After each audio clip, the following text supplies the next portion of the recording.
한국 절대 성공하지 못합니다. 전력 손실을 사실상 0으로 만드는 기술. 초전도. 이 기술은 도시지하에서 전선을 0196도로 유지한 채 24시간 전기를 흘려야만 작동합니다. 단 0.1도만 흔들려도 전선은 손상되고 도시 전체가 멈출 수 있습니다. 그래서 실험실을 벗어나는 순간 현실에서는 불가능하다고 평가되었습니다. 프랑스, 미국, 일본. 선두 국가들이 30년간 연구하고도 사명화에 실패. 모두가 불가능하다고 결론 내린 기술. 하지만 가장 늦게 시작한 한국이 세계 최초로 실제 전력망에서 구현합니다. 어떻게 한국에서 현실이 되었을까요? 그 위대한 지면의 기록이 지금 시작됩니다. 어디서 듣고 계신가요? 구독과 좋아요 잊지 마세요. 0196도. 그 온도가 단 0.1도만 흔들리는 순간 파리 시내 전역이 암흑에 잠깁니다. 지하 30m 아래 매설된 케이블이 불타오르고 복구에는 최소 6개월이 걸리고 멀리죠. 이건 단순한 기술 사고가 아니에요. 한 도시의 심장이 멈추는 겁니다. 그리고 지금 이 회의실에 모인 사람들 중 이 무게를 진정으로 이해하는 사람은 아마 저뿐일 겁니다. 안녕하세요. 저는 에티엔 루클레로입니다. 유럽 국책초전도 송전 프로젝트 총괄을 맡고 있죠. 오늘 이 자리에 선 이유는 단 하나예요. 우리가 지금 다루는 기술이 무엇인지, 그리고 왜 이것이 국가의 문제인지를 명확히 하기 위해서입니다. 회의실 공기가 무겁게 가라앉아 있었어요. 긴타원형 테이블을 둘러싼 고위 관료들의 시선이 제게 집중되었습니다. 저는 프레젠테이션 화면을 켜지 않았어요. 숫자와 그래프는 이미 충분히 배포했으니까요. 지금 필요한 건 데이터가 아니라 이해였습니다. 초전도 송전이라는 말을 들으면 사람들은 흔히 미래 기술을 떠올립니다.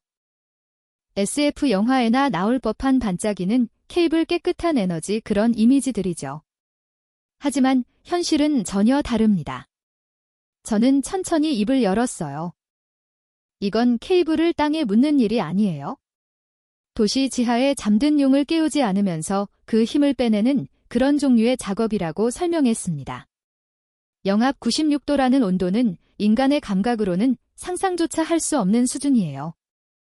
액체 질소가 끓는 온도보다 낮고 우주 공간보다 춥습니다. 그 온도를 도시 한복판 지하에서 24시간 365일 단 한 치의 오차도 없이 유지해야 하죠. 케이블 1km당 냉각 장치만 수십 대가 필요하고 그 장치들이 하나라도 멈추면 연수의 반응이 시작됩니다. 온도가 올라가고 초전도 상태가 깨지고 저항이 발생하면서 엄청난 열이 발생해요. 그 열은 케이블을 녹이고 주변 설비를 파괴하고 결국 도시 전체의 전력망을 무너뜨립니다. 저는 회의실을 천천히 둘러보았어요. 몇몇인 고개를 끄덕이고 있었지만 대부분은 여전히 이 기술의 진짜 의미를 파악하지 못한 표정이었습니다. 그래서 더 구체적으로 말했죠. 만약 파리 중심부에 설치된 초전도 케이블이 고장난다면 복구팀이 현장에 도착하기까지 최소 2시간이 걸립니다. 그 2시간 동안 병원의 응급실은 멈추고 지하철은 정지하고 데이터 센터는 다운되죠. 경제적 손실만 따져도 시간당 수억 유로에 달합니다. 그러니까 이건 단순히 전기를 더 효율적으로 보내는 기술이 아니에요. 국가가 감당할 수 있는 위험인지 그 위험을 관리할 체계가 있는지의 문제입니다. 저는 이 점을 분명히 하고 싶었어요. 미국은 이론에서 앞서 있습니다. MIT와 스탠퍼드의 연구실에서 나오는 논문들은 정말 훌륭하죠. 물리학의 최전선을 다루고 있어요. 하지만 그들은 아직 실험실을 벗어나지 못했습니다. 일본은 제조 기술이 정밀해요. 초전도 선재를 만드는 기술만큼은 세계 최고 수준이고 품질 관리도 완벽하죠. 그러나 그들 역시 도시 규모의 실증에는 성공하지 못했습니다. 반면 유럽은 다릅니다. 저는 자부심을 감추지 않았어요. 우리는 이미 프랑크푸르트와 암스테르담에서 소규모 실증을 완료했고 파리에서는 2km 구간 실증을 준비하고 있습니다. 이론도 중요하고 제조도 중요하지만 결국 이 기술의 진짜 가치는 실제의 도시 전력망에서 운영할 수 있느냐에 달려 있어요.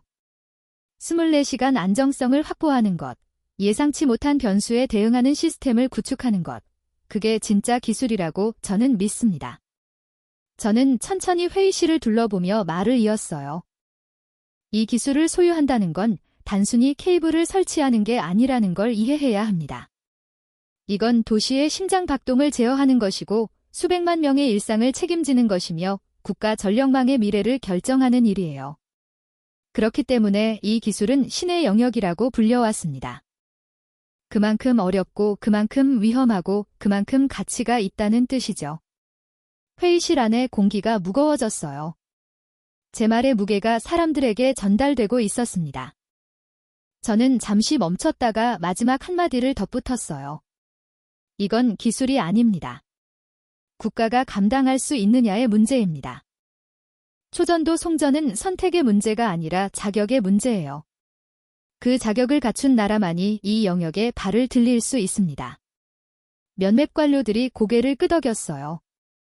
제 설명이 그들에게 충분히 전달된 것 같았습니다. 저는 자료를 정리하며 생각했죠. 우리는 이미 그 문턱을 넘었어요. 이제 남은 건 이 기술을 완전히 우리 것으로 만들고 다른 누구도 함부로 따라올 수 없는 격차를 벌리는 일입니다. 회의가 끝나고 저는 창밖을 바라보았어요. 파리의 하늘은 맑고 도시는 평온하게 돌아가고 있었습니다. 지하 30m 아래에는 곧 영하배 96도의 케이블이 전기를 나를 예정이었죠. 그 평온함을 유지하는 것, 그게 제 일이었어요. 그리고 저는 그 일을 누구보다 잘할 수 있다고 믿었습니다. 복도를 걸어 나오며 저는 이미 다음 회의를 준비하고 있었어요. 곧 누군가 물을 겁니다. 다른 나라들은 어떻게 대응하고 있느냐고요? 그 질문에 대한 답은 이미 준비되어 있었습니다. 데이터로 논리로 그리고 냉정한 현실 분석으로요. 다음 날 아침 똑같은 회의실에 다시 모였습니다. 어제의 브리핑이 고위 관련들 사이에서 꽤 많은 질문을 남긴 모양이었어요.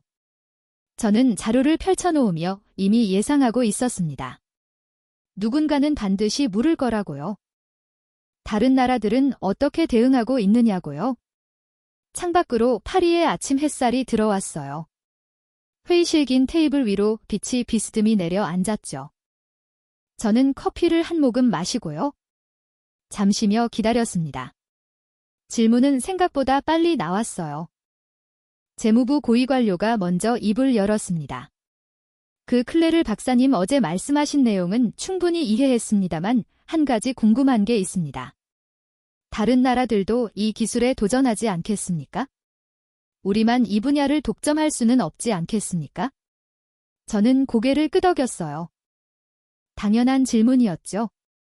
저는 노트북을 열어 화면을 공유했습니다. 슬라이드에는 세계 각국의 초전도 프로젝트 현황이 정리되어 있었어요. 좋은 질문입니다. 실제로 지금 이 순간에도 여러 나라가 초전도 송전 기술에 도전하고 있습니다. 하지만 도전한다는 것과 성공한다는 것은 전혀 다른 이야기죠.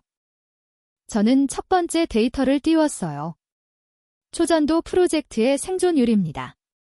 지난 20년간 전 세계에서 시작된 초전도 송전 프로젝트는 총 187개였어요.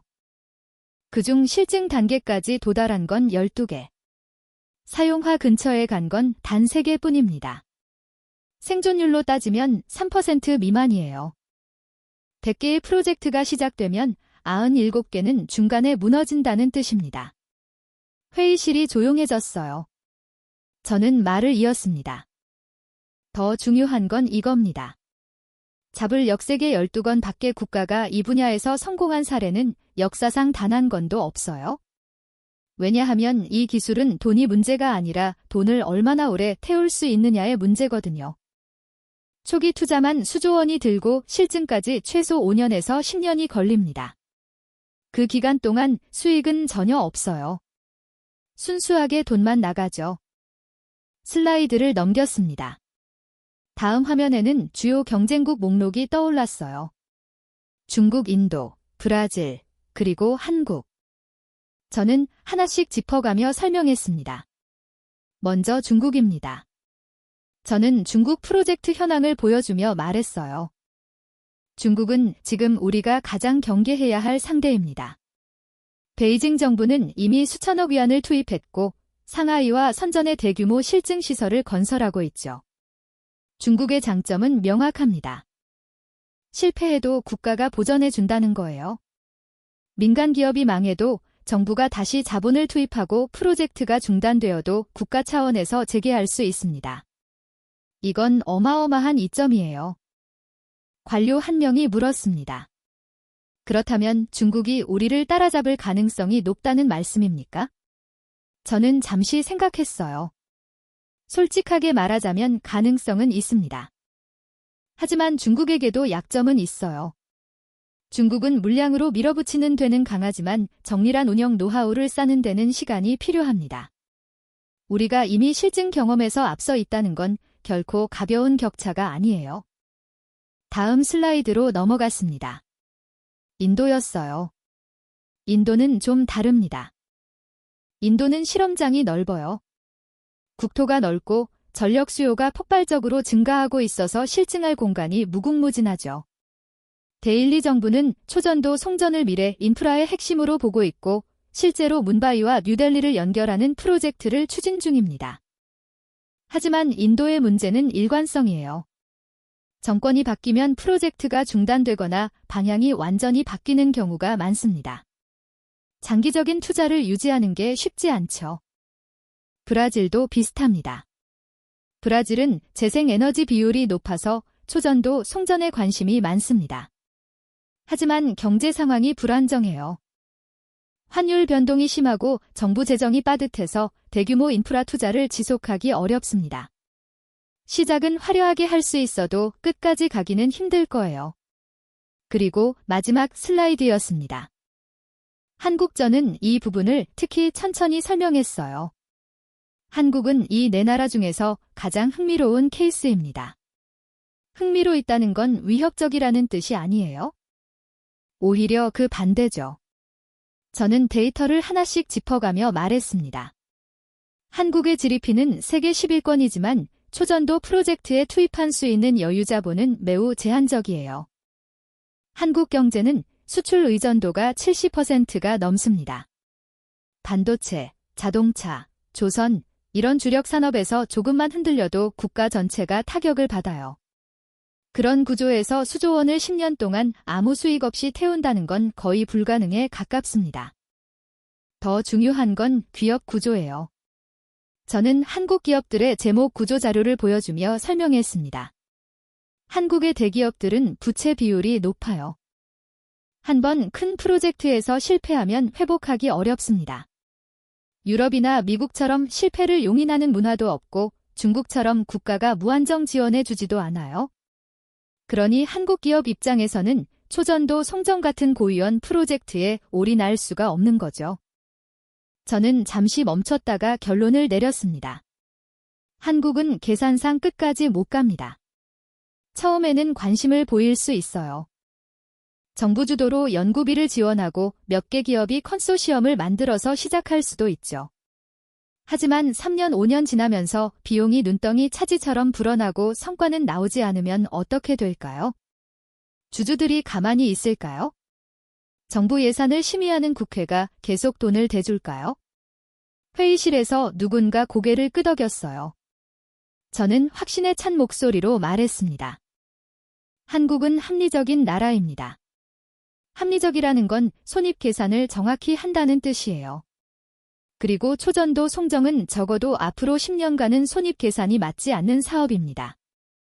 그러니 한국은 어느 시점에서 반드시 철수할 거예요. 그게 합리적인 선택이니까요. 재무부 관료가 다시 물었습니다. 그렇다면 우리는 중국만 주시하면 되겠군요. 저는 그렇다고 답했어요. 중국은 분명 강력한 경쟁자입니다. 하지만 우리에게는 결정적인 우위가 있어요. 바로 실증 경험이죠. 중국이 아무리 돈을 쏟아 부어도 실제 도심 환경에서 테스트를 반복하며 쌓은 데이터는 살 수 없습니다. 그 경험이 쌓이려면 최소 5년에서 10년이 걸려요. 저는 노트북을 닫으며 마지막 말을 덧붙였습니다. 인도와 브라질은 지켜볼 필요는 있지만 즉각적인 위협은 아닙니다. 한국은 아예 고려 대상이 아니고요. 우리가 집중해야 할 건 중국이고 중국과의 격차를 계속 벌리는 겁니다. 회의실 분위기가 한결 가벼워졌어요. 제 분석이 그들을 안심시킨 것 같았습니다. 고에 관련 몇몇을 서로 눈빛을 교환하며 고개를 끄덕였죠. 저는 자료를 정리하며 생각했습니다. 이건 오만이 아니에요. 냉정한 현실 분석이죠. 회의가 끝나고 복도로 나왔을 때 저는 확신했습니다. 한국은 이 게임에서 일찍 떨어질 거라고요. 그들에게는 절박함이 부족해요. 돈도 부족하고 시간도 부족하고 무엇보다 실패를 감당할 여유가 없습니다. 초전도 송전이라는 건 그런 나라가 도전할 수 있는 영역이 아니에요. 창밖으로 파리 시내가 보였습니다. 지하 깊은 곳에서는 우리의 실증 시설이 테스트를 거듭하고 있었어요. 그 평온한 뒤에는 30년의 연구와 수조 유료의 투자 그리고 수백 명의 엔지니어들이 쌓아온 노하우가 있습니다. 그걸 한국 같은 나라가 따라잡는다. 불가능한 일이에요. 저는 다음 회의 일정을 확인하며 사무실로 돌아갔습니다. 한국에 대해서는 더 이상 생각할 필요가 없었어요. 그들은 곧 조용히 사라질 테니까요. 한국에 대해서는 더 이상 생각할 필요가 없다고 믿었던 그 확신이 흔들린 건 불과 2주 후의 일이었습니다. 사무실 문을 두드리는 소리가 들렸어요. 비서가 조심스럽게 문을 열고 들어왔죠. 박사님, 한국에서 온 방문객이 있습니다. 사전 약속은 없었지만 꼭 뵙고 싶다고 하는데요. 저는 고개를 겨우 통했어요. 한국 무슨 일로요? 비서가 명함을 건넸습니다. 김도윤 한국전력공사 파견 연구 책임자. 저는 명함을 내려다보며 한숨을 쉬었어요. 또 시작이군요. 이런 방문은 늘 똑같은 패턴이었습니다. 기술 이전을 요청하러 오거나 아니면 협력 가능성을 타진하러 오는 거죠. 하지만 그들이 가진 건 열정뿐이고 우리가 원하는 건 그들에게 없어요. 10분만 시간을 내주세요. 비서가 전한 말이었습니다. 저는 잠깐 생각했어요. 거절할 수도 있었지만 어차피 한국이 어떤 수준인지 확인하는 것도 나쁘지 않을 것 같았습니다. 좋아요. 들어오라고 하세요. 김도윤이 들어왔습니다. 40대 중반쯤으로 보이는 남자였어요. 정장은 깔끔했지만 어딘가 피곤해 보였죠. 그는 정중하게 인사했고 저는 짧게 고개를 끄덕이며 자리를 권했습니다. 무슨 일로 오셨죠? 김도윤은 가방에서 자리를 꺼내며 입을 열었어요. 한국도 초전도 송전 기술 개발에 관심이 있습니다. 유럽이 이 분야에서 가장 앞서 있다는 건 잘 알고 있고요. 그래서 협력 가능성을 논의하고 싶어서 찾아왔습니다. 저는 그의 말을 듣는 둥 많은 둥했어요. 이미 예상했던 내용이었으니까요. 협력이요? 구체적으로 어떤 협력을 말씀하시는 건가요? 김도윤은 조심스럽게 말했습니다. 기술 이전까지는 바라지 않습니다. 다만 초전도 케이블 제조 설비라든지 냉각 시스템 같은 핵심 장비를 구매할 수 있다면요. 저희도 자체적으로 연구는 진행하고 있지만 설비 구축의 시간이 너무 오래 걸려서요. 저는 속으로 웃음이 나왔어요. 설비만 사면 되는 줄 아는 모양이군요. 저는 팔짱을 끼고 그를 바라보았습니다. 김 박사님, 솔직히 말씀드리겠습니다.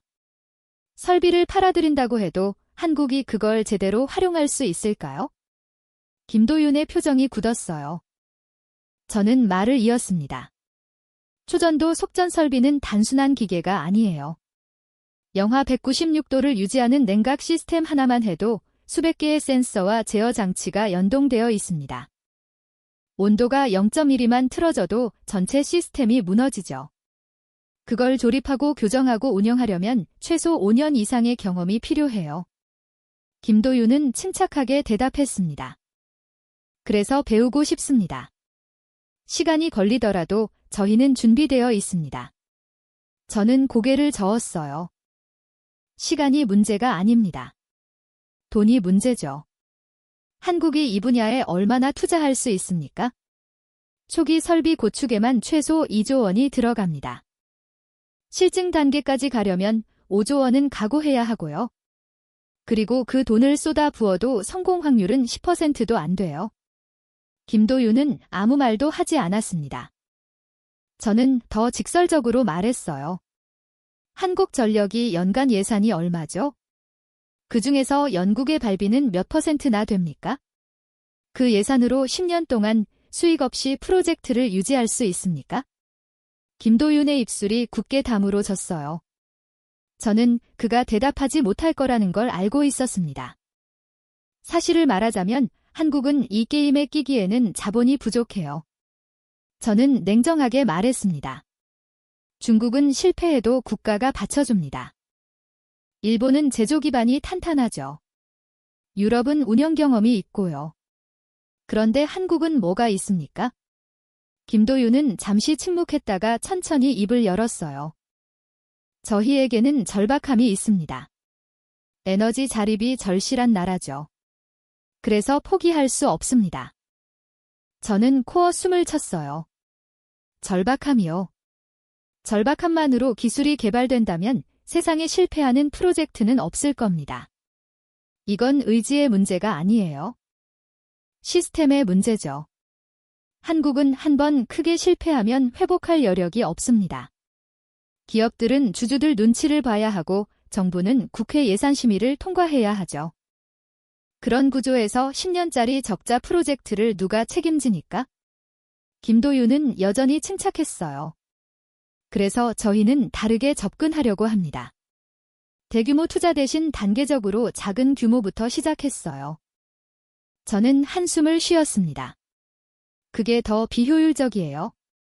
초전도 송전은 규모의 경제가 중요합니다. 작은 규모로 시작하면 단위 비용이 기하급수적으로 올라가죠. 결국 더 많은 돈을 낭비하게 될 겁니다. 회의실 공기가 무거워졌어요. 저는 시계를 힐끗 보았습니다. 이미 20분이 지났다군요. 김 박사님 솔직히 말씀드리겠습니다.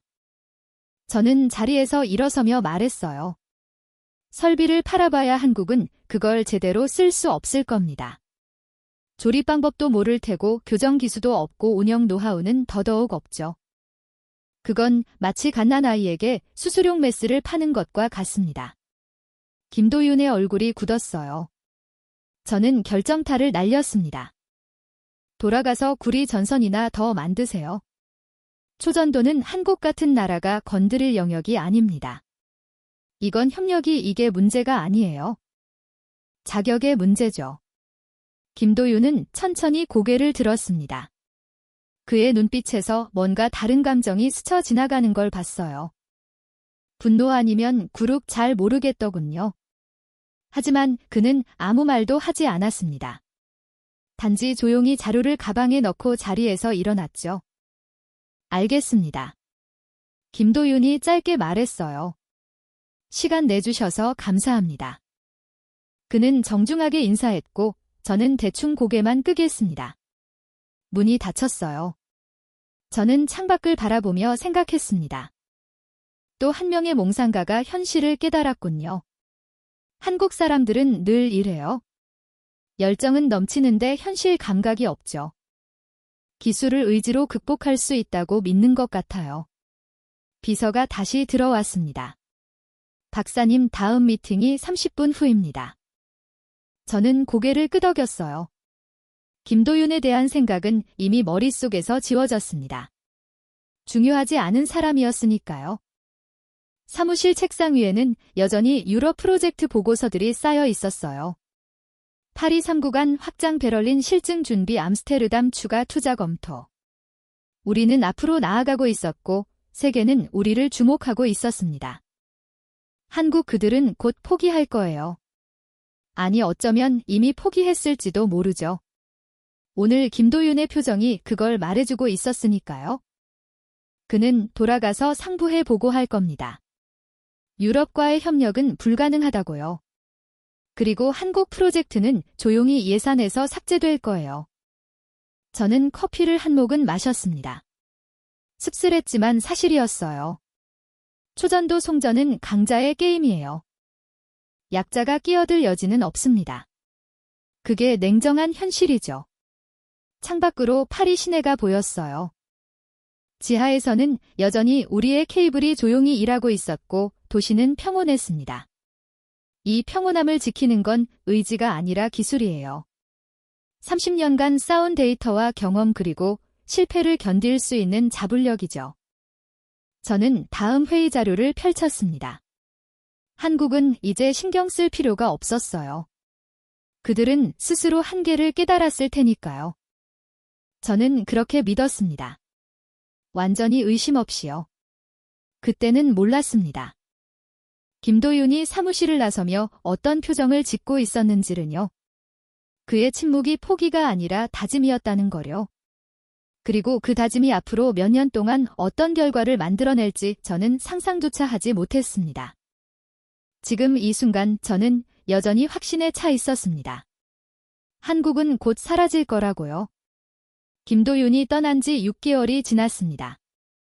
저는 그 방문을 거의 잊고 있었어요. 중요하지 않은 에피소드였으니까요. 하지만 제 책임은 단순히 우리 프로젝트를 진행하는 것만이 아니었습니다. 경쟁국들의 동향을 파악하고 그들이 어디까지 왔는지 추적하는 것도 제 일이었죠. 매주 월요일 아침이면 보고서가 책상 위에 올라왔어요. 세계 각국의 초전도 프로젝트 현황을 정리한 문서였습니다. 대부분은 예상 가능한 내용이었습니다. 진전 없음, 지연, 예산 부족 이런 단어들이 반복되었어요. 이번 주 보고서를 펼쳤을 때도 별 기대는 하지 않았습니다. 커피를 한 모금 마시며 첫 장을 넘겼어요. 중국, 상하이 프로젝트 현황. 저는 천천히 읽어내려갔습니다. 중국은 여전히 공격적이었어요. 베이징 정부는 지난 문기에만 800억 위안을 추가 투입했고 연구 인력도 500명 더 충원했습니다. 숫자만 보면 압도적이었죠. 하지만 저는 핵심을 알고 있었어요. 돈과 사람을 아무리 쏟아부어도 초전도 선제 제조 기술에서 맡기면 아무 소용이 없다는 거려. 보고서 중간쯤에 작은 메모가 붙어 있었습니다. 상하이 실증시설 시원전 중 냉각 시스템 고장. 복구에 3개월 소요 예상. 저는 고개를 끄덕였어요. 예상했던 일이었습니다. 냉각 시스템은 단순히 온도를 낮추는 게 아니에요. 수백 개의 센서가 실시간으로 온도를 모니터링하고 밀리초 단위로 제어해야 합니다. 그 노하우는 책에 나와 있지 않아요. 오직 경험으로만 쌓이죠. 중국은 돈으로 시간을 살 수 있다고 믿는 것 같았어요. 하지만 이 분야에서만큼은 그게 통하지 않습니다. 저는 다음 장을 넘겼습니다. 인도 문바이와 뉴델리 연결 프로젝트 보고서에는 짧게 적혀 있었어요. 정권 교체로 인한 예산 재검토 중 프로젝트 진행 불투명. 저는 씁쓸하게 웃었습니다. 역시나 그렇군요. 인도의 문제는 기술이 아니라 정치였어요. 새 정부가 들어서는 전 정부의 프로젝트는 무조건 재검토 대상이랍니다. 연속성이 없죠. 브라질은 더 간단했습니다. 냉각 시스템 운영 비용 과자로 프로젝트 축소 검토 단 한 줄이었어요. 저는 이미 알고 있었습니다. 브라질의 전력 요금은 유럽보다 낮아요. 초전도 케이블을 운영하려면 24시간 냉각 시스템을 돌려야 하는데 그 비용이 기존 송전 방식보다 비싸입니다. 경제성이 안 나오는 거죠. 마지막 장이었어요. 한국전은 무심코 넘겼습니다. 어차피 큰 내용은 없을 거라고 생각했거든요. 한국전력공사 자체 제작 냉각 설비 1차 테스트 완료. 기초 실증 준비 중 저는 잠시 멈췄어요. 자체 제작. 저는 다시 읽었습니다. 한국이 설비를 직접 만들었다고요? 보고서에는 세분 내용이 없었습니다. 단지 기초 설비를 자체 제작했고 지속적인 수정과 제시도를 진행 중이라는 내용뿐이었어요. 화려한 발표도 없었고 언론 보도도 없었습니다. 그냥 조용히 묵묵히 진행하고 있다는 것만 확인되었죠. 저는 고개를 겨울통했어요. 설비를 자체 제작했다는 게 대단한 건 아니었습니다. 문제는 그 설비가 제대로 작동하느냐였죠. 초전도 냉각 시스템은 만드는 것과 돌리는 것이 완전히 다른 영역이에요. 조립은 할 수 있어도 영하배 96도를 0.1도 오차 범위 내에서 유지하는 건 별개의 문제입니다.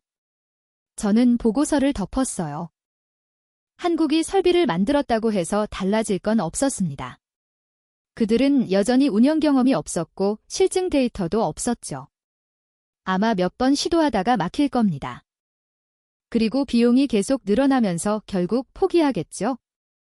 창밖을 바라보았어요. 파리의 하늘은 여전히 맑았고 도시는 평온했습니다. 저는 생각했습니다. 한국은 돈도 안 쓰고 소식도 없군요. 침묵은 보통 두 가지를 의미해요. 포기했거나 아니면 진전이 없거나 저는 후자라고 판단했습니다. 진전이 없는 거라고요. 만약 뭔가 성과가 있었다면 발표했을 테니까요. 한국 사람들은 작은 성과라도 있으면 크게 알리는 걸 좋아하거든요. 그런데 지금 완전히 조용하다는 건 보여줄 게 없다는 뜻이었어요. 다음 주 보고서도 비슷했습니다. 중국은 여전히 돈을 쏟아붓고 있었고 인도는 예산 재검토 중이었고 브라질은 프로젝트 축소를 검토하고 있었어요. 한국은 단 한 줄 기초설비 수정 작업 지속. 저는 피식 웃었어요. 수정 작업이라니 그건 실패했다는 뜻의 완곡한 표현이죠. 만들어 놓고 제대로 안 돌아가니까 계속 고치고 있는 겁니다. 언제까지 고칠 건지는 모르겠지만 분명한 건 그들이 실증 단계와는 아직 멀다는 거였어요. 한 달이 지났습니다. 보고서는 계속 올라왔어요. 중국은 산재 국산화에 실패했다는 소식이 들렸습니다. 핵심 소재를 여전히 일본에서 수입해야 했고 그게 병목이 되고 있었죠. 인도는 예산이 30% 사감되었다는 내용이었어요. 브라질은 아예 프로젝트 중단을 공식 발표했습니다. 한국은 여전히 조용했습니다. 설비 자체 제작 지속적인 수정과 제시도 매주 똑같은 문장이 반복되었어요. 저는 이제 그 부분을 대충 넘겼습니다. 중요하지 않았으니까요. 어느 날 회의에서 누군가 물었어요. 한국은 어떻게 되고 있습니까? 저는 간단히 답했습니다. 진전 없습니다. 자체 제작한 설비를 계속 수정 중이라는데 그건 제대로 작동하지 않는다는 뜻이죠. 아마 곧 포기할 겁니다. 회의실 사람들이 고개를 끄덕였어요. 더 이상 한국에 대한 질문은 나오지 않았습니다. 3개월이 더 지났습니다. 중국에서 큰 뉴스가 터졌어요. 상하이 실증시설에서 냉각 시스템 과부하로 케이블 일부가 손상되었다는 겁니다. 복구에만 6개월이 걸릴 거라고 했죠. 저는 보고서를 읽으며 생각했습니다. 역시 운영 경험이 없으면 이렇게 되는 거예요. 인도는 프로젝트 재개 시점을 무기한 연기했습니다. 새 정부가 다른 분야에 우선순위를 두기로 했대요. 브라질은 이미 철수했고요. 한국은 여전히 같은 문장이었어요. 저는 이제 그 부분을 읽지도 않았습니다. 눈으로 훑어보고 그냥 넘겼죠. 의미 없는 내용이었으니까요. 제 관심사는 중국이었습니다. 중국이 언제 다시 도전할지, 그들의 예산이 언제 바닥날지 그게 더 중요했어요. 한국 같은 작은 나라는 이미 레이더에서 사라졌습니다. 회의실에서 분기별 보고를 할 때였어요. 저는 경쟁국 현황을 설명하며 말했습니다. 중국은 여전히 위협적이지만 최근 사고로 후퇴했고 인도는 정치적 이유로 중단됐으며 브라질은 경제성 문제로 철수했습니다. 나머지 국가들은 언급할 가치도 없고요. 한 관료가 물었습니다. 한국은 저는 잠깐 생각했어요. 한국이 있었던가? 아, 맞다. 저는 무심하게 답했습니다. 한국은 아직도 기초설비 만지작거리고 있습니다. 실패했다는 소식조차 없는 걸 보면 아마 장례식을 치를 비용조차 없는 모양이에요. 회의실에서 웃음이 터졌습니다. 저도 따라 웃었어요. 그건 농담이 아니라 사실이었으니까요. 창밖으로 파리가 보였습니다. 지하에서는 우리의 케이블이 여전히 완벽하게 작동하고 있었어요. 3년째 무사고 운영이었죠. 이게 진짜 기술이에요. 화려한 발표가 아니라 묵묵한 운영, 그게 실력의 차이였습니다. 저는 보고서를 서랍에 넣었어요. 다음 주에도 비슷한 내용이 올라올 겁니다. 중국은 복구 중, 인도는 중단, 브라질은 철수, 한국은 침묵. 그리고 우리는 계속 앞으로 나아가겠죠. 한국의 침묵은 제게 아무런 의미가 없었습니다. 침묵은 곧 실패의 다른 이름이라고 저는 확신했어요. 그들은 조용히 무너지고 있었고 곧 완전히 사라질 거라고 믿었습니다. 그때는 몰랐습니다. 그 침묵 속에서 무엇이 만들어지고 있는지는요. 화려한 발표 대신 묵묵한 실험이, 큰 예산 대신 집요한 반복이, 그리고 오만한 확신 대신 절박한 의지가 쌓여가고 있다는 거요. 하지만 저는 보지 못했습니다. 보고 싶지도 않았고 볼 필요도 없다고 생각했으니까요. 한국은 이미 끝났다고 저는 그렇게 믿었습니다. 1년이 지났습니다. 보고서는 여전히 매주 올라왔지만 이제 저는 그걸 읽는 시간도 줄였어요. 대부분 예상 가능한 내용이었으니까요. 하지만 이번 주는 달랐습니다. 월요일 아침 비서가 급하게 들어왔어요. 박사님, 중국 상하이에서 큰 사고가 났답니다. 저는 커피를 내려놓고 보고서를 받았습니다. 제목부터 심상치 않았어요. 중국 초전도 실증시설 중대 사고, 프로젝트 전면 재검토 보고서를 펼쳤습니다. 상하이 실증시설에서 초전도 선제 결함으로 인한 대형 사고가 발생했다는 내용이었어요. 냉각 시스템이 과부하를 견디지 못하고 폭발했고 시설 일부가 완전히 파손되었습니다. 다행히 인명피해는 없었지만 복구 비용만 수천억 원이 들 거라고 했죠. 저는 천천히 읽어내려갔어요. 핵심은 선제였습니다. 중국은 초전도 선제를 국산화하려고 수년간 노력했지만 결국 실패했어요. 품질 관리가 안 됐던 겁니다. 일본에서 수입한 선제는 완벽했지만 자체 제작한 선제는 미세한 결함이 있었죠. 그 결함이 누적되면서 시스템 전체를 무너뜨린 겁니다. 보고서 마지막 줄이 인상적이었어요. 베이징 정부 초전도 프로젝트 예산 50% 사감 결정. 실증시설 재가동 시점 미정. 저는 보고서를 덮었습니다. 중국이 무너졌군요. 아니, 무너졌다는 표현은 정확하지 않았어요. 중국은 여전히 프로젝트를 유지하고 있었습니다. 다만 속도를 대폭 늦춘 거죠. 그들에게도 한계가 있었던 겁니다. 아무리 돈이 많아도 기술적 병목을 돈으로 해결할 수는 없었어요. 저는 창밖을 바라보며 생각했습니다. 중국이 가장 강력한 경쟁자였는데 그 중국마저 주춤거리는군요. 이건 좋은 신호였어요. 우리의 기술적 우위가 더욱 확고해진다는 뜻이었으니까요. 다음 날 아침 또 다른 보고서가 올라왔습니다. 이번엔 브라질이었어요. 브라질 정부 초전도 성전 프로젝트 공식 중단 발표. 냉각 운영 비용 감당 불가. 브라질의 문제는 처음부터 명확했습니다. 경제성이 안 나왔던 거예요. 초전도 케이블을 운영하려면 24시간 냉각 시스템을 돌려야 하는데 브라질의 전력 요금으로는 그 비용을 회수할 수 없었습니다. 게다가 환율 변동이 심해서 수입 장비 비용이 계속 올랐죠. 보고서에는 브라질 에너지부 장관의 발언이 인용되어 있었어요. 초전도 기술은 미래지향적이지만 현 시점에서 브라질 경제 상황에 맞지 않는다.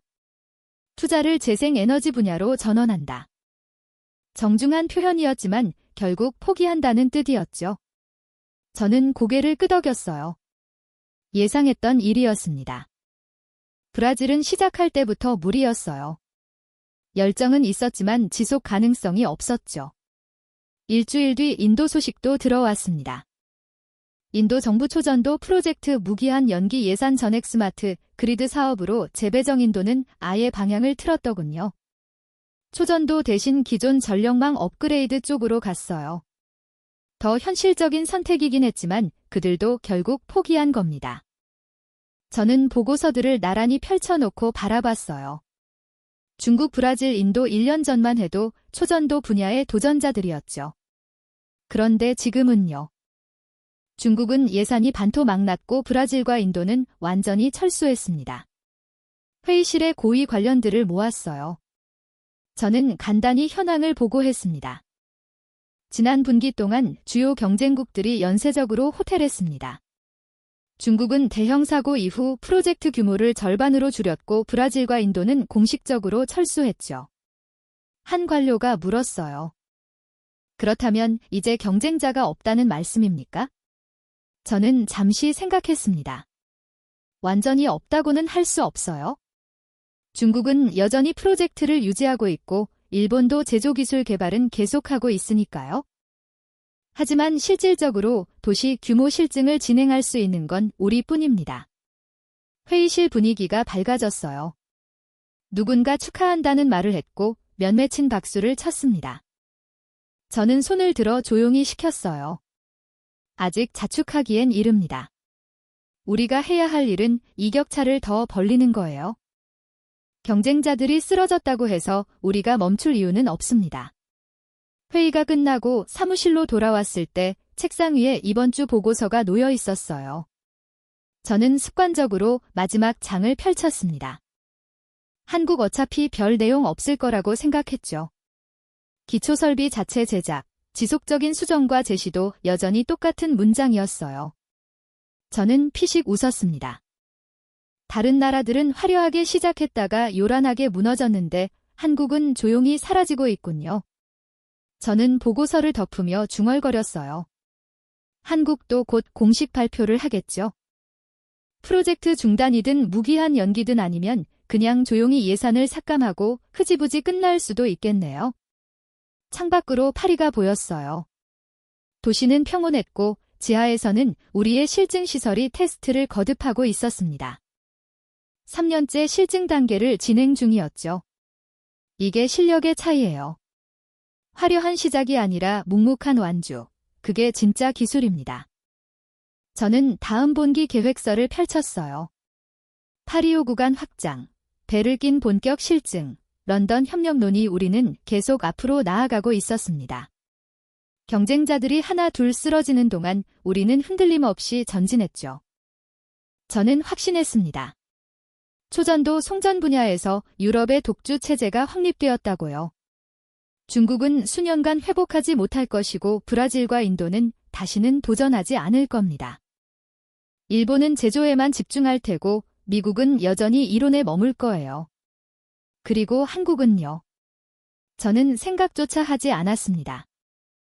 그들은 이미 레이더에서 사라졌으니까요. 아무 소식도 없고 아무 성과도 없는 나라. 곧 완전히 이틀 이름이었어요. 밤늦게까지 일하고 사무실을 나섰을 때 파리의 야경이 눈부셨습니다. 빛나는 도시를 바라보며 저는 자부심을 느꼈어요. 이 도시의 심장을 우리가 지키고 있다고 그리고 세계 어느 나라도 우리를 따라잡을 수 없다고 믿었습니다. 하지만 제가 모르고 있던 게 있었어요. 침묵 속에서도 멈추지 않는 사람들이 있다는 거요. 화려한 발표 없이도 한 걸음씩 나아가는 이들이 있다는 거요. 그리고 그 침묵이 곧 폭풍이 될 수 있다는 거요. 저는 그때 몰랐습니다. 완전히 전혀요. 6개월이 더 흘렀습니다. 저는 이제 보고서에서 경쟁국 섹션을 거의 건너뛰었어요. 읽을 필요가 없었으니까요. 중국은 여전히 복구 중이었고 브라질과 인도는 이미 떠났으며 나머지 국가들은 애초에 시작도 하지 못했죠. 그날도 평범한 월요일이었습니다. 커피를 마시며 보고서를 펼쳤을 때 저는 별다른 기대를 하지 않았어요. 중국 섹션을 대충 훑었습니다. 선제국산화 제도전 진전 미미 예상대로였죠. 브라질과 인도는 이미 목록에서 사라졌고요. 마지막 장을 넘겼어요. 한국전은 이제 이 부분을 습관적으로 건너뛰려고 했습니다. 그런데 뭔가 달랐어요. 문장이 바뀌어 있었습니다. 한국전력공사 1km 구간 초전도 케이블 전력망 연결 완료. 저는 눈을 의심했습니다. 다시 읽었어요. 1km 구간 연결, 전력망 연결. 저는 천천히 보고서를 내려놓았습니다. 이게 무슨 뜻이죠? 보고서에는 세분의 용이 거의 없었어요. 단지 한국이 자체 제작한 설비로 1km 구간을 시범 연결했고 현재 시운전 중이라는 내용뿐이었습니다. 언론 발표도 없었고 공식 성명도 없었죠. 그냥 조용히 묵묵히 연결했다는 거예요. 저는 미간을 찌푸렸습니다. 1km, 그건 실험실 수준도 아니고 그렇다고 사용하라고 부르기에도 애매한 규모였어요. 하지만 분명한 건 한국이 뭔가를 했다는 겁니다. 2년 넘게 침묵하던 그들이 드디어 결과물을 내놓은 거죠. 저는 보고서를 다시 읽었어요. 뭔가 놓친 게 있나 싶어서요. 하지만 그게 전부였습니다. 추가 정보도 없고 기술 사양도 없고 운영 데이터도 없었어요. 단지 연결했다는 사실만 있었죠. 저는 고개를 저었습니다. 연결하는 건 누구나 할 수 있어요. 문제는 그걸 얼마나 안정적으로 운영하느냐거든요. 1km를 연결했다고요? 좋아요. 그런데 그게 하루 동안 돌아갔나요? 일주일 동안 돌아갔나요? 저는 비서를 불렀습니다. 한국 프로젝트에 대해 추가 정보 수집해주세요. 1km 구간이 실제로 운영되고 있는지 아니면 그냥 테스트만 한 건지 확인이 필요합니다. 며칠 뒤 보고가 올라왔어요. 내용은 실망스러웠습니다. 한국 측에서 공식 발표 없음. 현지 언론 보도도 미미함. 세부 운영 데이터 확인 불가. 저는 보고서를 덮으며 생각했습니다. 역시나 그렇군요. 만약 정말로 성공적이었다면 발표했을 겁니다. 기자회견을 열고 보도 자료를 내고 세계에 알렸겠죠. 그런데 조용하다는 건 뭔가 문제가 있다는 뜻이에요. 아마 연결은 했지만 제대로 안 돌아가거나 아니면 며칠 돌리다가 멈췄을 겁니다. 저는 안심했어요. 한국이 1km를 연결했다는 게 뭐 대단한 건 아니었습니다. 우리는 이미 파리에서 5km를 4년째 운영하고 있었으니까요. 1km는 우리가 10년 전에 지나온 단계였어요. 회의에서 누군가 물었습니다. 한국이 1km를 연결했다던데요. 저는 무심하게 답했어요. 연결하는 건 어렵지 않습니다. 문제는 운영이죠. 일주일 돌리고 터졌으면 그건 성공이 아니에요. 그 말에 회의실 사람들이 고개를 끄덕였습니다. 저는 덧붙였어요. 게다가 1km는 상용화하는 거리가 멉니다. 최소한 10km는 되어야 경제성을 눈알 수 있어요. 한국이 1km에서 10km로 확장하려면 또 수년이 걸릴 겁니다. 저는 확신했습니다. 한국의 1km 연결은 그냥 작은 이정표일 뿐이라고요. 언론 플레이용일 수도 있고 아니면 내부 보고용일 수도 있죠. 어쨌든 우리와 비교할 수준은 아니었어요. 한 달이 지났습니다. 보고서에는 여전히 한국에 대한 추가 정보가 없었어요. 1km 구간 운영 중 세부 데이터 미공개. 저는 피식 웃었습니다. 운영 중이라고요. 그게 진짜 운영인지 아니면 그냥 전기만 흘려보내는 건지 알 수 없잖아요. 진짜 운영이라는 건 24시간 365일 안정성을 유지하는 겁니다. 온도 변화에 대응하고 부하 변동을 처리하고 예상치 못한 문제를 즉시 해결하는 거죠. 그런 운영 데이터 없이 그냥 운영 중이라고만 하는 건 의미가 없어요. 저는 보고서를 서랍에 넣었습니다. 한국에 대해서는 더 이상 신경 쓸 필요가 없었어요. 그들이 1km를 연결했던 10km를 연결했던 그게 우리에게 무슨 위협이 됩니까? 우리는 이미 수년 앞서 있었어요. 창밖으로 파리 시내가 보였습니다. 저는 생각했죠. 한국은 이제 막 걸음마를 떼어요. 그런데 우리는 이미 마라톤을 뛰고 있습니다. 그들이 우리를 따라잡는다. 말도 안 되는 소리였어요. 그날 저녁 동료 연구자와 저녁을 먹으며 이야기를 나눴습니다. 그가 물었어요. 한국이 뭔가 했다면서요? 저는 고개를 저었습니다. 1km 연결했대요. 그게 뭐 대단한가요? 우리가 10년 전에 한 일인데요. 동료가 웃었어요. 그래도 한국이 여기까지 온 게 놀랍긴 하네요. 다들 포기할 줄 알았는데 저는 어깨를 으스켰습니다. 여기까지 온 게 아니에요. 이제 막 출발선에 선 거죠. 그리고 출발선에서 결승선까지 가는 길은 그들이 생각하는 것보다 훨씬 멀 겁니다. 사무실로 돌아와서도 저는 계속 생각했어요. 한국의 1km가 계속 신경 쓰였습니다. 아니, 정확히 말하면 신경 쓰인 게 아니라 의아했어요. 왜 발표를 안 했을까? 보통은 이런 성과가 있으면 크게 알리잖아요. 저는 나름대로 결론을 내렸습니다. 아마 문제가 있었을 거예요. 연결은 했는데 안정성이 떨어지거나 비용이 예상보다 많이 들었거나 아니면 성능이 기대에 못 미쳤거나 그래서 조용히 넘어가려는 거겠죠. 저는 보고서를 다시 꺼내 읽었습니다. 1km 구간 전력망 연결 완료. 운영 중 단 2문장이었어요. 저는 그 2문장을 몇 번이고 읽었습니다. 뭔가 빠진 것 같은 느낌이 들었거든요.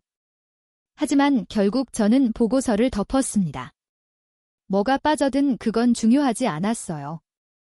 한국은 여전히 우리보다 한참 뒤처져 있었고 그 격차는 좁혀질 기미가 보이지 않았으니까요. 밤늦게까지 일하고 퇴근하는 길에 파리의 야경을 바라봤습니다. 도시의 불빛들이 반짝였어요. 그 불빛 중 일부는 우리의 초전도 케이블을 통해 전달되는 거였죠. 저는 자부심을 느꼈습니다. 한국이 1km를 연결했다고요. 축하할 일이긴 하죠. 하지만 그게 전부예요. 그들은 이제 막 시작했고 우리는 이미 완주를 눈앞에 두고 있었으니까요. 저는 그렇게 믿었습니다. 한국의 1km는 예외가 아니라 단순한 시작에 불과하다고요. 그리고 그 시작이 끝까지 이어질 거라고는 전혀 생각하지 않았습니다. 한국의 1km 연결 소식을 들은 지 1년이 지났습니다. 저는 그동안 그 위를 거의 잊고 있었어요. 중요하지 않았으니까요. 파리 실증 프로젝트 확장에 집중하느라 다른 나라들을 신경 쓸 겨를도 없었죠. 그날도 평범한 월요일이었습니다. 보고서를 펼쳤을 때 저는 습관적으로 마지막 장으로 넘어갔어요. 한국 섹션이었죠. 어차피 별 내용 없을 거라고 생각하며 대충 훑으렸던 순간 제 손이 멈췄습니다.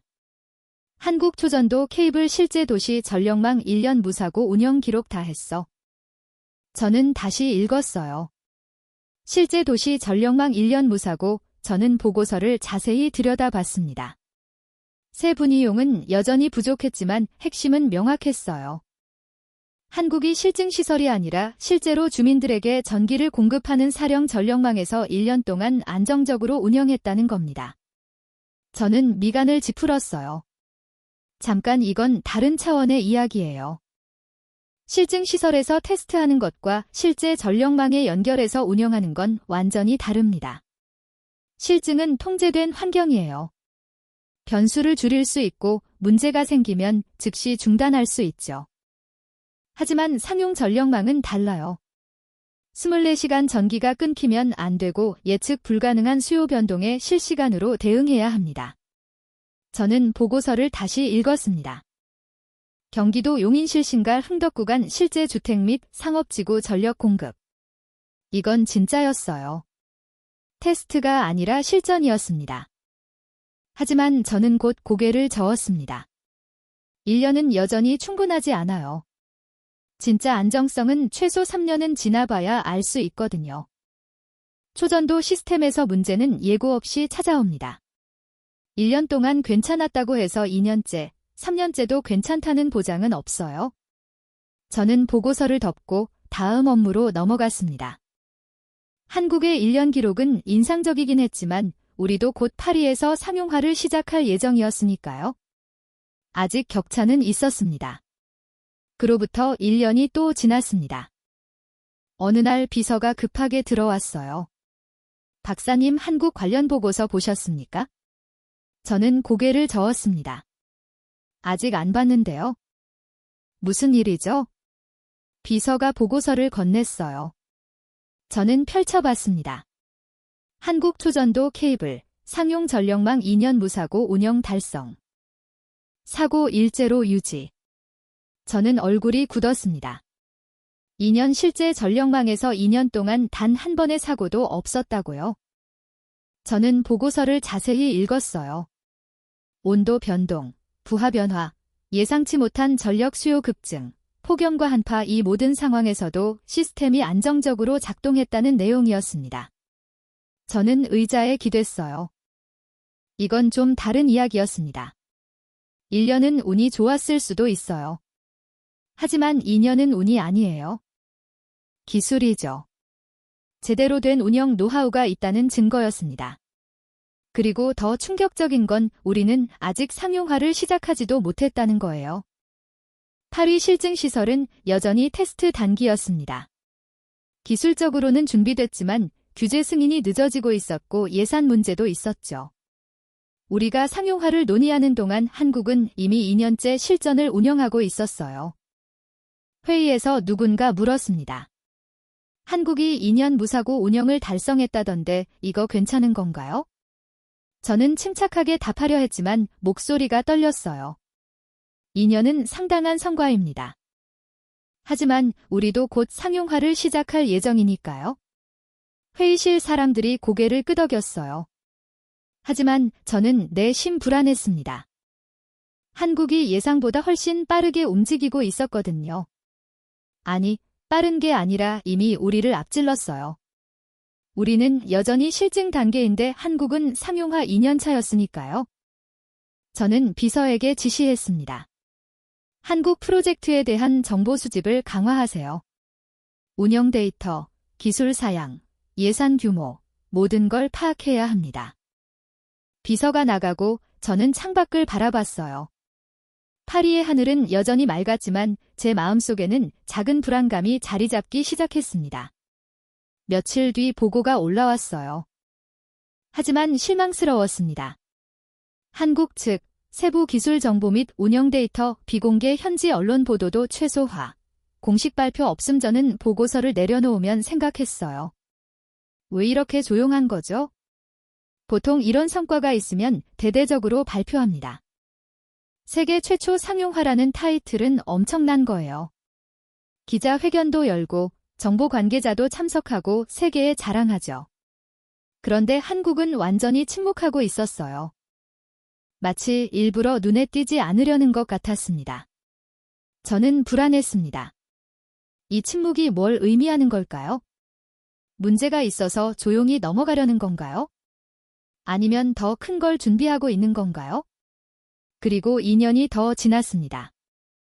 제 책상 위에 보고서가 놓였을 때 저는 이미 예감하고 있었어요. 손이 떨렸습니다. 천천히 보고서를 펼쳤죠. 한국 초전도 케이블, 사용 전력망 4년 무사고 운영 기록 달성. 세계 최초이자 최장 사용화 운영 기록. 저는 의자에서 일어났습니다. 4년 실제 도시 전력망에서 4년 동안 단 한 번의 사고도 없었다고요. 저는 보고서를 다시 읽었어요. 그리고 또 읽었습니다. 믿을 수가 없었어요. 4년이면 1460일입니다. 35,040시간이에요. 그 시간 동안 수천 가구에 전기를 공급하면서 단 한 번도 시스템이 멈추지 않았다는 겁니다.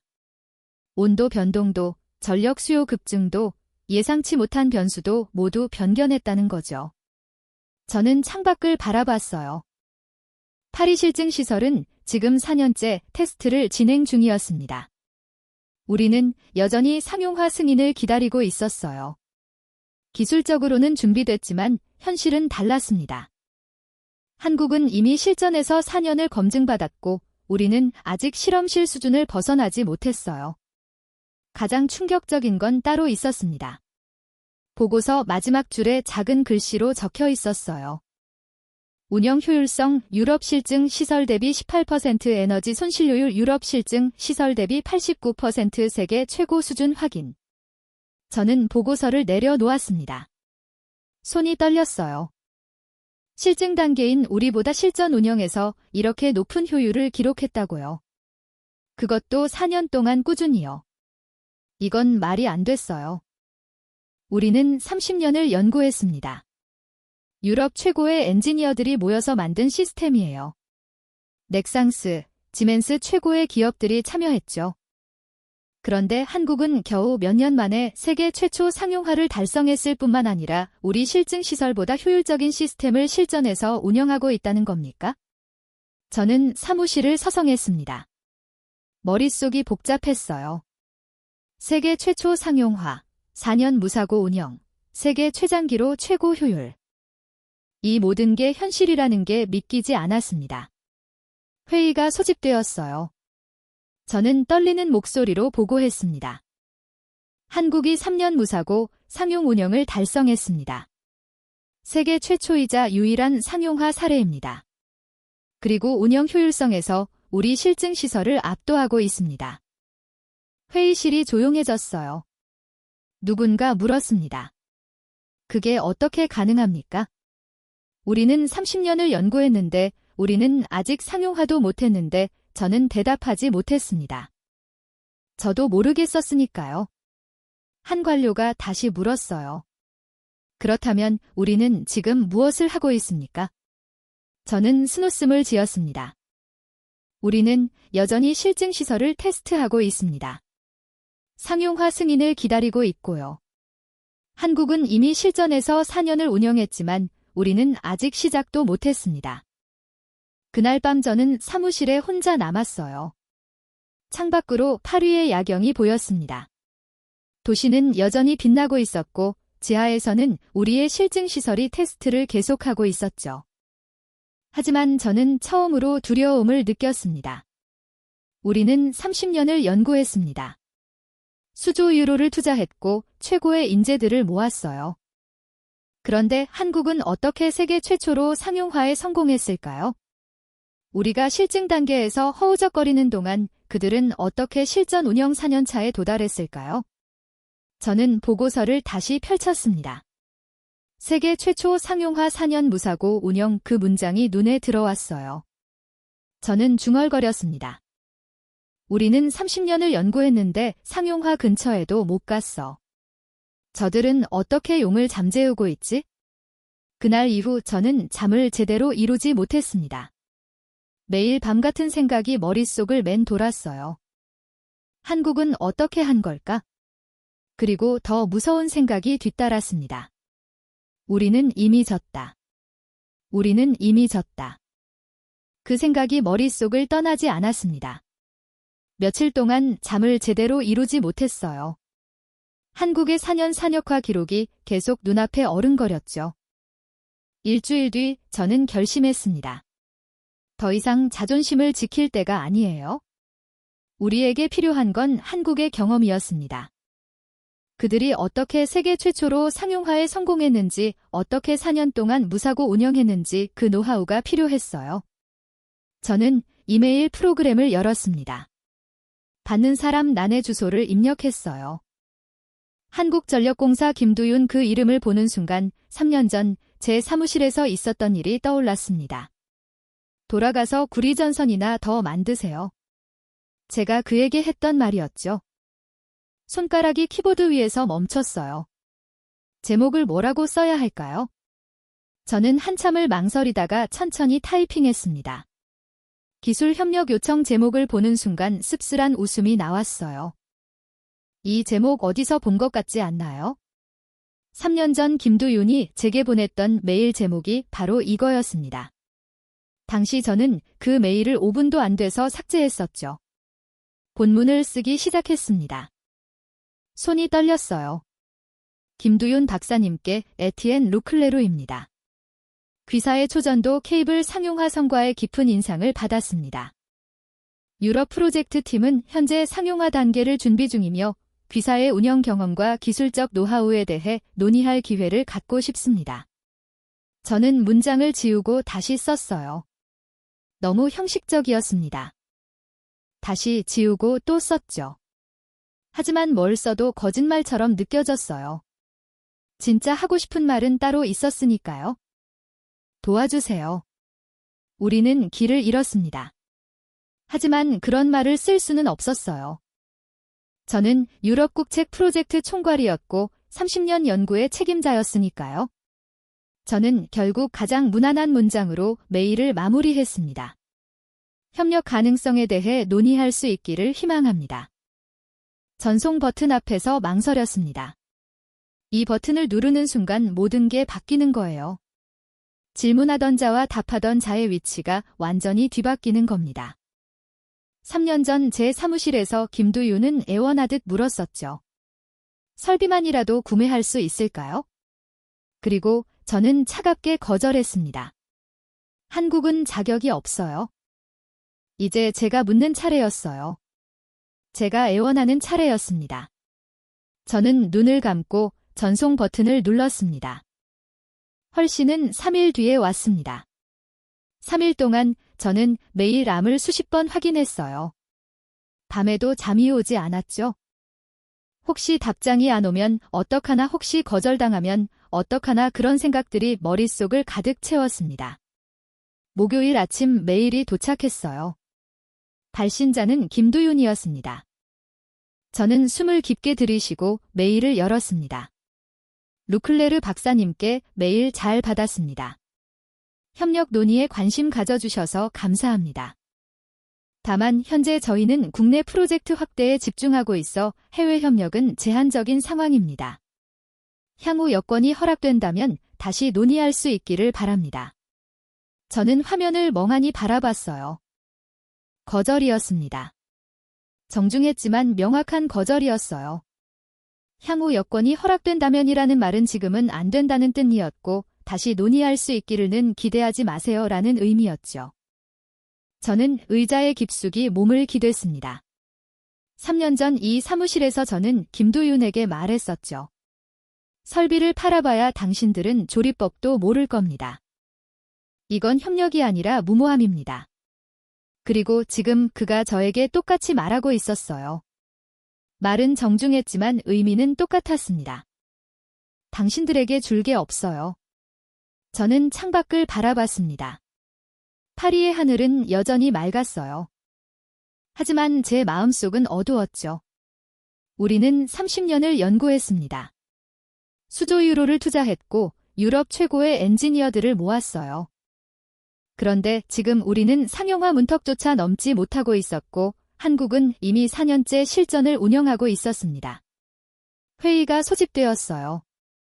저는 보고해야 했습니다. 한국의 협력을 요청했지만 거절당했다고요. 회의실에 들어섰을 때 고위 관료들의 표정이 어두웠어요. 그들도 이미 알고 있었던 것 같았습니다. 한 관료가 물었습니다. 그렇다면 우리는 지금 어떤 상황입니까?